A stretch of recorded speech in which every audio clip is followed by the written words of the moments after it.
नमस्कार, मी उर्वी पंगत तुमच्यामध्ये तुमच्या सगळ्यांचं खूप खूप स्वागत करत आहे। आज मी तुमच्यावर झटपट तयार होणारी खमंग काकडीची रेसिपी शेअर करणार आहे। बऱ्याच महाराष्ट्रीयन घरात किंवा महाराष्ट्रीयन जेवणात ही रेसिपी हमखास बनवली जाते आणि तेवढीच आवडीने खाल्ली सुद्धा जाते। तर चला वेळ न घालवता ह्या रेसिपीला सुरुवात करूया।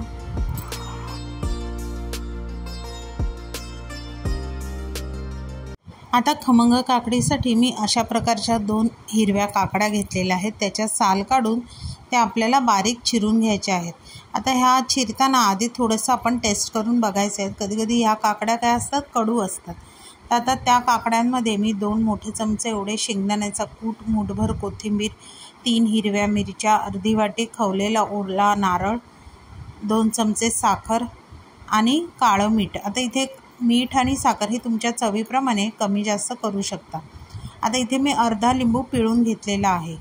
आता मगाचं भांडं मला थोडं लहान वाटलं, त्यामुळे मी हे मोठ्या भांड्यामध्ये शिफ्ट करून व्यवस्थित वरखाली करून आपल्याला मिक्स करून घ्यायचं आहे।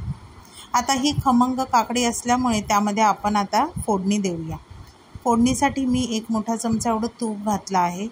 तूप गरम झाल्यावर त्यामध्ये 1 चमचा जिरं, हिंग आणि एखादी लाल मिरची मी फोडणीला घातली आहे।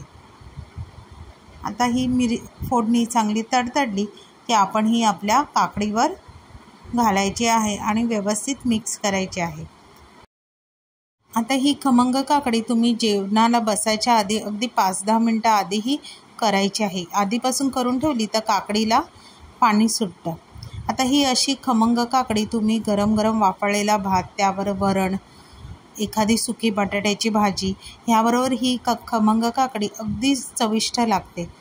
त्याशिवाय तुम्ही धपाटे, थालीपीठं ह्याबरोबर सुद्धा ही काकडी सुंदर लागते। जर तुम्हाला माझी ही रेसिपी आवडली तर रेसिपीला नक्की लाईक करा, शेअर करा। चॅनलवर नवीन असाल तर चॅनलला सबस्क्राईब करा आणि नवीन व्हिडिओच्या नोटिफिकेशनसाठी बेल आयकॉनला प्रेस करायला विसरू नका। तोपर्यंत मस्त राहा।